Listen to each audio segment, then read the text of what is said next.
a Inês pediu desculpa pelo tempo, eu tenho que, na verdade, agradecer, porque ela facilita a fala que já está mais do que contextualizada, né? Então a gente só dá sequência a algumas reflexões com vocês. Pessoal, eu estava hoje na aula inaugural da minha unidade, a Escola Politécnica de Saúde Joaquim Venâncio, que é uma unidade de ensino que forma ensino médio de trabalhadores do SUS. E sabe qual foi o tema da aula inaugural de hoje? O tema da aula foi estado de exceção e barbárie. Esse foi o tema da aula inaugural de hoje. Pelo marido Menegatti, que realmente eu saí impactado de lá. Agora eu vou dizer para vocês, já aviso de antemão, que vai ser difícil alguém dormir com a fala que eu tenho para fazer hoje, né? Pegando um pouco a inspiração do Valério Arcário, companheiro importante de luta, já me falaram que ele fez essa fala ontem. Mas eu vou repetir a fala porque, meus amigos, a reflexão, e realmente me impactou muito a questão da aula inaugural, porque o desafio é enorme para nós. Se a gente for detalhar as violações de direitos, ou o termo que estamos usando agora, a demolição dos direitos, privatizações, violência, né, leis de exceção, isso vocês não precisam ouvir. Se eu passar o microfone para qualquer um daqui e falar, me relata o seu dia, quantas horas você demorou no transporte, qual é o seu salário, quanto, se você pega 2 jornadas de trabalho, 3 ou 4, se você vai trabalhar final de semana, não é assim? Isso aí, o corpo de vocês fala isso, vocês estão exaustos. Isso fica claro.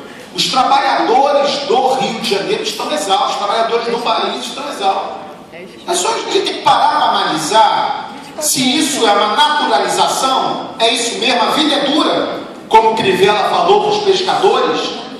O Crivella falou para os pescadores da Baía de Guanabara, com risco de serem assassinados, os pescadores pedindo, pelo amor de Deus, o apoio do Estado, e vem o ministro da pesca e fala, meus amigos, estamos no capitalismo, e eu digo para vocês que a vida é dura. Aí o pescador que vai embora dentro do camburão da polícia, porque está sob proteção policial, porque sofre um exílio político, olha para mim e fala, você está vendo onde é que isso vai dar? Então isso é um representante do Estado. É isso que ele nos coloca, é a naturalização de que nós temos que, dentro do neoliberalismo, ralar um pouco mais. Não é isso? E aí tem toda uma chantagem no processo, na relação, na relação conflituosa capital-trabalho. Não tem a chantagem do trabalho? Que é imperativa. Então nós temos que estudar mais, trabalhar mais, para não chegar ao ponto de nos tornarmos os totais excluídos, os despossuídos. Essa discussão hoje, só para vocês, é impressionante como os governos estão gastando recursos nas políticas de cooptação e de coerção. Impressionante. E o exemplo do termômetro que foi colocado hoje na palestra, só para vocês terem uma ideia, sabe quantos presos tem nos Estados Unidos? País desenvolvido, não é isso? A referência do Estado capitalista, ele tem 2.400.000 pessoas. Olha o contingente populacional disso. Sabe quantos presos tem no Brasil, gente? 550.000 presos. E isso é uma curva exponencial, ascendente. É para aí que estão indo os pobres, os subalternizados. Não é isso? Então, dentro desse contexto, se a gente não está nesse campo, se a gente está tendo um trabalho, a gente se submete a todo de exploração e tortura cotidiana. Esse é um cenário que nós precisamos caracterizar se são indicadores de uma barbárie ou não. E aí, tem um debate importante que temos que fazer sobre a caracterização da situação atual e dos governos atuais. Eu compartilho de uma reflexão que alguns pesquisadores têm da escola, de que o governo Dilma deixou de ter um viés social-democrata e passou a ter um viés social-liberal. Tamanha a onda neoliberal que está sendo pautada pelo próprio governo. Isso não é um debate secundário. Porque quando nós dizemos que deixa de ser social-democrata para ser social-liberal, você está discutindo democrata por liberalismo. E isso é restrições de direito, é restrições de democracia.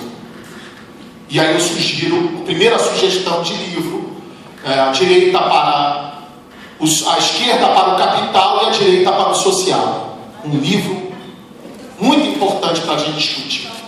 Agora, falar de estado de exceção e barbárie nos parece que é um debate pessimista. Talvez seja. Agora, existe um pessimismo ativo e um pessimismo passivo. Qual é a nossa função aqui às 6h10 da noite? De uma sexta-feira. Vocês que são intelectuais, se não se acham, passam a se achar. Porque essa é a função nossa. Essa é a função nossa de quem está nas cadeiras da academia. Não acreditando no modelo escolocêntrico, mas acreditando na pesquisa militante, na ciência engajada. A fala da Inês tem força, tem clareza e tem proposta, porque é uma pesquisadora militante. Porque se ficar na pesquisa do Marvin para dentro, endógena, não consegue interpretar a nova realidade que nos desafia. Então, se a mesa aqui está discutindo movimentos sociais, a gente tem que primeiro caracterizar o governo e ver qual é o papel que nós estamos colocando nesse sentido. Nesse sentido, eu trouxe para vocês a revista Poli, publicação recente da Escola Politécnica, que coloca uma sequência de lutas. Está tendo luta em todo lugar, gente. Está difícil você não ver uma mobilização. Você tem que cerrar os olhos, o espírito, o ouvido e engessar o coração, para você achar que a classe trabalhadora não está reagindo. Ela está reagindo.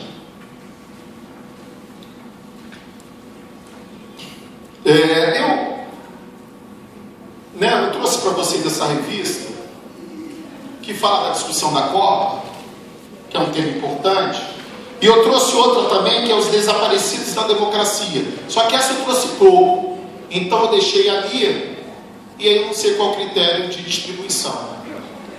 Os desaparecidos, olha só o título de uma campanha da OAB do Rio de Janeiro. Me diga se isso é uma questão a ser naturalizada. Não estamos discutindo a Comissão da Verdade? Nós queremos fazer a discussão da Comissão da Verdade para os dias atuais, inclusive. E para a saúde. Foi recentemente colocada a Comissão da Verdade da Reforma Sanitária. Eu acho que é um espaço. Ai, que bom. Pensei que estava todo mundo embora. Não pegando a revista, amém. Ai, que susto. Então veja bem, pessoal. Acabou, tá? Tudo bem. Mas isso está em digital. Vejam a matéria eu não distribuí antes. Leiam a matéria dos desaparecidos da democracia e me fala se isso é um lugar bom de se viver. Se estamos morando num lugar bom. Se essa é a sociedade ou o que nós desejamos para os nossos filhos. Porque se nós entrarmos num pessimismo passivo, nós simplesmente vamos ser instrumento dos processos de computação e de coerção. Que é isso que nos é colocado para os trabalhadores que vêm, inclusive, das universidades. Perpetuar a hegemonia. Então, se a gente quer ser o passivo, o pessimista ativo, a gente tem que buscar a energia de estar junto com quem luta. E principalmente estudar bastante para poder caracterizar a situação, para apresentar alternativas. Eu iria trazer 2 exemplos da discussão entre saúde ambiental e saúde do trabalhador. Uma era referente aos agrotóxicos, para pegar saúde do campo e saúde das cidades. Aí eu vi a nossa amiga ali em cima com uma camisa belíssima. Levanta aí, amiga, por favor. Olha a camisa dela. É uma caveira, tá certo, falando que os agrotóxicos matam. Então você veja, tem uma campanha aí nacional que não é só camisa não, está envolvendo corações e mentes. Por quê? Porque os agrotóxicos na saúde do campo, os impactos à saúde é avassalador. E não é só no campo, porque nós comemos o que vem do campo. A forma de contaminação é laboral, é através da habitação, é através do alimento. A contaminação se dá pelas 3 vias. No caso do trabalhador do campo, nós pegamos a via do alimento. Eles, além do alimento, a pulverização cai na cabeça, na pulverização aérea. E a condição de trabalho é dos que provavelmente vocês já devem saber. Qual é a discussão da saúde do trabalhador que devemos fazer com os trabalhadores da agricultura? Esse desafio que eu pergunto é o que nós discutimos na formação de curso. Vamos fazer curso de saúde ambiental no campo. Tá, então como é que vamos discutir agrotóxico? Uso de EPI? Me tira dessa sinuca. Eu sou trabalhador da saúde, então eu vou falar agrotóxico mata, então não usa EPI. Mas olha só, você não está dando o direito do trabalhador se defender de um veneno que ele é obrigado a usar. Porque senão não consegue financiamento, porque o do lado usa, porque não tem assistência técnica e a tecnologia alternativa não chega, porque a agroecologia não consegue dar conta de um território que é continental. Então você está dizendo que eu tenho que orientar a usar o EPI para mitigar os impactos à saúde dos agrotóxicos? Sabedores que somos que essa curva também é excedente e que cada vez os venenos são maiores e que a transgenia se ampliou. Fizemos uma reunião recentemente com alguns sindicatos para ampliar o nome de sindicatos. Foi uma iniciativa do meu sindicato, que é a ASFOT, que é o Sindicato dos Trabalhadores da Fiocruz. Vamos chamar alguns sindicatos, chamando inclusive a intersindical e a Conlutas para entrar na campanha também, para reforçar a CUT na campanha, porque precisa dar um apoio muito maior e precisa outras centrais sindicais entrarem. Qual é a discussão que é colocada? Foi colocada por companheiros de Minas Gerais. Alexandre, o médico que nos atende não dá a prescrição porque ele é fazendeiro. E a gente sabe que no interior o médico é uma carreira importante, inclusive para cargos políticos, enfim, engenheiros, são as profissões, né, de maior influência política no processo. Então veja bem, pautar no modelo hospitalocêntrico, sem discutir a determinação social e o modelo agrário, te coloca numa sinuca de bico. Sabe qual foi a decisão da escola? Não vamos orientar os trabalhadores a usarem EPI. Nós vamos propor a alimentação saudável é agroecologia. Essa é a quebra de paradigma que temos que colocar. Porque nenhum trabalhador vai usar os parâmetros necessários num clima que nem no Brasil para impedir o agrotóxico. Então você fazer esse debate é enganar o trabalhador. Então é uma posição política, técnico-política, de reflexão de que o agrotóxico mata e que tem que ser banido, como o amianto tem que ser banido. Esse é o debate. Bom, com relação aos agrotóxicos, eu trouxe alguns CDs aqui para... Não, ninguém pode levantar. Mas não é assim. Vamos ver assim por... Quem é mais luta vai ganhar o CD. Aí vamos conversar, e vocês conversam e vê o critério. Tem uns 10 aí, também tem vídeo, o veneno está na mesa. Vocês já viram, já? Mas vai sair o 2 agora. O 2 já vai sair, que é a proposta agroecológica. Então nós que defendemos o 3R, quem é o 3R, gente? Não é reciclar, reduzir, não. Os 3R, porque eu trabalho com saúde ambiental, mas o 3R que a gente vem defendendo, discutindo, o Fórum de Saúde é um espaço que a gente está discutindo profundamente a questão do 3R para unificar as lutas, como a Inês colocou. 3R é reforma agrária, reforma urbana e reforma sanitária. Que partidos deixaram de trazer essa pauta e que governos, em vez de avançar com o processo, retrocede e flexibiliza. Então, no debate, na discussão dos movimentos sociais, quais são as palavras de ordem que unificam as lutas. Caso contrário, a perda de energia é enorme, os resultados ficam ameaçados com isso. Na discussão das cidades, eu gostaria de dizer para vocês, a gente está escrevendo um relatório sobre a ThyssenKrupp, Companhia Siderúrgica do Atlântico. Quem é aqui de Santa Cruz? Então, vocês já devem ter ouvido falar da PKCSA, ou já devem ter sentido na pele o que significa aquela siderúrgica. Porque desde quando ela foi instalada, ela solta material particulado caindo nas pessoas.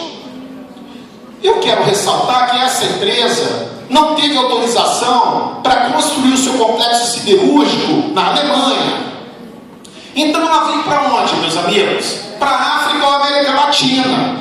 Ela tentou ser instalada no Maranhão, o movimento social fez resistência e não conseguiu. Aí quem se colocou? O Sérgio Cabral. Pode vir, que aqui é nosso. Então instalou essa siderúrgica.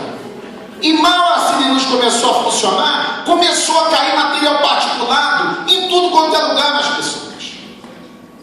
Participar da sociedade fez um clamor para que a Fiocruz acompanhasse uma missão que foi feita, e felizmente ou infelizmente eu fui na missão, porque depois você vai e morre, o problema é que você nunca mais larga a pauta, né? Então a gente foi, coletamos o material particulado, fizemos uma caracterização, tem lá a cadeia periódica, tá certo?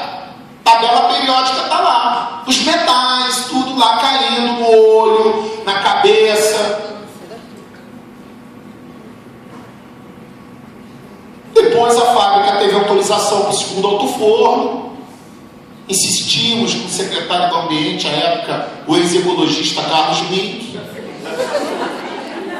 O ex-ecologista falava que perdeu a paciência, eu estou perdendo a paciência com a TK.